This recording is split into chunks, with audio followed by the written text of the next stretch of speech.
തുടങ്ങിയതിന് ശേഷം railway management ചില നടപടികൾ അത് അവർ ചെയ്ത സംഗതി റെയിൽവേ ക്വാർട്ടേഴ്സിൽ താമസിക്കുന്ന, ഞാൻ സാറിന്റെ പേര് ഞാൻ മറന്നുപോയി,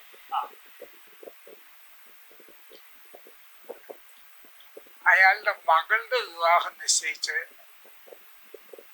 അവരുടെ ബന്ധുക്കൾക്കും സ്നേഹിതന്മാർക്ക് കത്തുകളൊക്കെ അയച്ചു.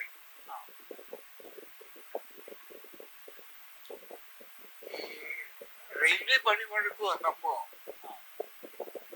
മാനേജ്മെന്റ് ആദ്യം ചെയ്ത നടപടി വിവാഹം അവിടെ വെച്ച് നടത്താൻ പറ്റില്ല എന്ന് പറഞ്ഞ് നോട്ടീസ് കൊടുത്തു. പിന്നെ അയൽവി കുടുംബത്തെയും റെയിൽവേ ക്വാർട്ടേഴ്സിൽ നിന്ന് ഒഴിപ്പിക്കാനുള്ള നടപടി അതിന് നോട്ടീസ് കൊടുത്തു. അപ്പോഴാണ് AKG വരുന്നത്. AKGയും സുശീലയുണ്ട്. അപ്പോ ഞാൻ ജില്ലാ സെക്രട്ടറി എന്നുള്ള നിലയിൽ ഞാൻ, അപ്പൊ AKG ഈ ക്വാർട്ടേഴ്സിൽ ഈ വിവാഹം നടത്തുന്ന ആ സാറിന്റെ വീട്ടിൽ പോകാം, ക്വാർട്ടേഴ്സിൽ പോകാമെന്ന് പറഞ്ഞു. ഞങ്ങൾ ഒന്നിച്ച് പോയി. അവിടെ ചെന്ന് കാര്യങ്ങളൊക്കെ കണ്ടപ്പോ അപ്പൊ തന്നെ AKG പ്രഖ്യാപിച്ചു ഈ കല്യാണം ഇവിടെ വെച്ച് തന്നെ നടത്തും. ആ കല്യാണം നടത്തി കഴിഞ്ഞിട്ട് ഞാൻ ഇവിടുന്ന് പോകുന്നുള്ളൂ എന്ന് പറഞ്ഞ AKG ഒരു പ്രഖ്യാപനം നടത്തി. അത് ഈ ഉദ്യോഗസ്ഥന്മാരിലൊക്കെ വലിയ അങ്കലാപ്പുണ്ടാക്കി.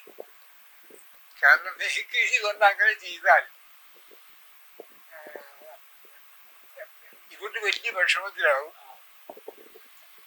അപ്പൊ അവരുടെ കയ്യിൽ ഈ അങ്കലാപ്പൊക്കെ വന്നപ്പോ AKG തറപ്പിച്ച് പറഞ്ഞു,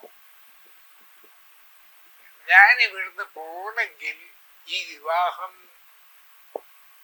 കഴിഞ്ഞിട്ടേ പോകണല്ലോ, അതിൽ പങ്കെടുക്കും, അതിൽ എന്ത് വന്നാലും അത് നടത്തും എന്ന് പറഞ്ഞ AKGയുടെ ശക്തമായിട്ടുള്ള ആവർത്തിച്ചുള്ള പ്രഖ്യാപനം. അപ്പൊ ഈ ഉദ്യോഗസ്ഥന്മാരൊക്കെ വരണം എന്നൊരു സ്ഥിതി വന്നാൽ അങ്ങനെയാണ് റെയിൽവേ പണിമുടക്കിന്റെ പ്രശ്നം എറണാകുളം ജില്ലയിൽ ഫോക്കസ് ചെയ്തത്. അത് AKG വന്നപ്പോ എറണാകുളം ജില്ല മാത്രമല്ല കേരളം മുഴുവനും, അതുപോലെ കേരളത്തിന് പുറത്ത് തമിഴ്നാട് മറ്റു ഭാഗങ്ങളിലുമൊക്കെ ഈ സംഭവം പ്രൊജക്റ്റ് ചെയ്തു വന്നു. അല്ല, ഈ സംഭവം ഉണ്ടായി കഴിഞ്ഞ ഈ പ്രഖ്യാപനമൊക്കെ കഴിഞ്ഞ് AKG അവിടെ വന്ന് ഈ വിവാഹമൊക്കെ നടത്തി. അങ്ങനത്തെ ഒരു സാഹചര്യം വന്നപ്പോ ഈ ഉദ്യോഗസ്ഥന്മാരുടെ വിരട്ടൊക്കെ കുറഞ്ഞു. അത് പ്രത്യാഘാതം ഈ റെയിൽവേ പണിമുടക്കിന് അനുകൂലമായി വന്നു.